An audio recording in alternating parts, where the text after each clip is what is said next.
मैं इस अवसर पर आप सबसे इस बारे में कहूंगा, ये जो कुछ भी आज आपको 23,647 आंगनबाड़ी केंद्रों में सक्षम आंगनबाड़ी केंद्र के रूप में जो विकसित किया जा रहा है, जिसमें LED TV, RO water, nutrition garden, pre school kit, ये सभी विकसित हो रही है। आंगनबाड़ी केंद्र अब दिखेंगे, और अगर स्मार्ट आंगनबाड़ी केंद्र होगा तो आपका मानदेय भी स्मार्ट होना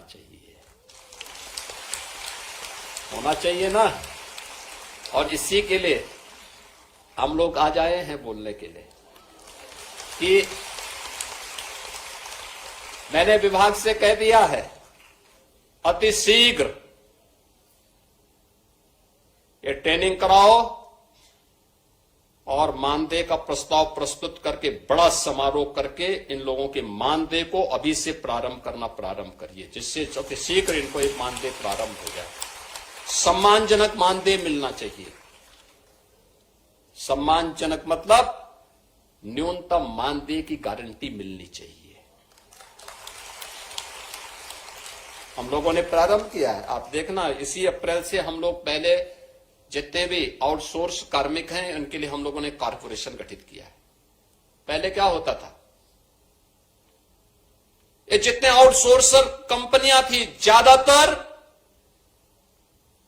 कोई ना कोई माफिया या कोई ना कोई नेता संचालित करता था। और शोषण कहां से करता था? सरकार से पाता था 10,000 12,000 और उसको मिलता था 5,000 6,000। वह सरकार से भी लेता था, उस कार्मिक से भी लेता था, और साथ साथ नियुक्ति के समय भी उससे पैसा लेता था। हमने कहा भी 4,000 5,000 6,000 रुपए में क्या होगा किसी का? आज के समय में इतना पैसे से क्या कोई देखभाल कर पाएगा?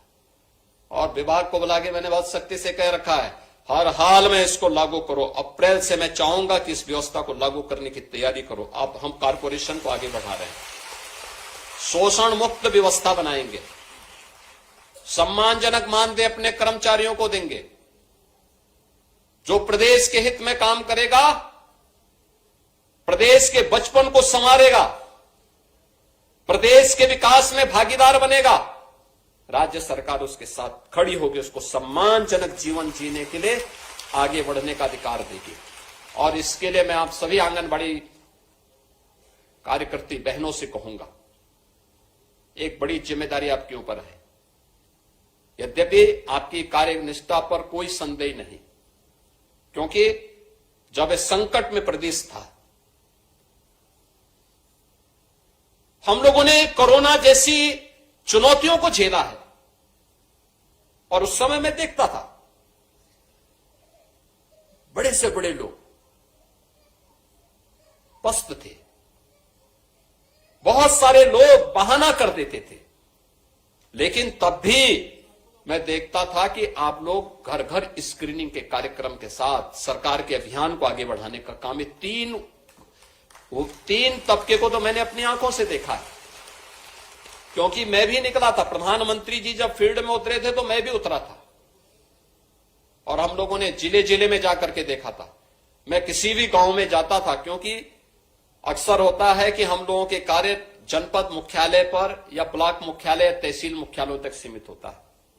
लेकिन कोरोना के दौरान मुझे लगा कि कुछ लोगों ने कहा गांव में बीमारी है, हमने कहा शहर के साथ साथ गांव में भी जाएंगे। तो मैं गांव गांव में भी उतरा, गांव गांव में भी गया। कई कई किलोमीटर हमें सड़क मार्ग से चलना पड़ा, और मैं देखता था, जब मैं किसी गांव में अचानक जाता था तो मुझे ये 3 वर्ग में से कोई एक देखने को मिलता था। तो आंगनबाड़ी या आशा वर्कर या एएनएम में कोई ना कोई वहां मुझे दिखाई देती थी स्क्रीनिंग करती थी। तो ये जो चुनौती का मुकाबला उस समय आप लोगों ने किया है, उसके कारण सरकार के मन में भी है कि नहीं, इनको उसी प्रकार से सम्मान भी मिलना चाहिए, आगे बढ़ना चाहिए, प्रक्रिया आगे बढ़नी चाहिए। और आज इसलिए स्मार्टफोन आपको उपलब्ध करवाया गया है।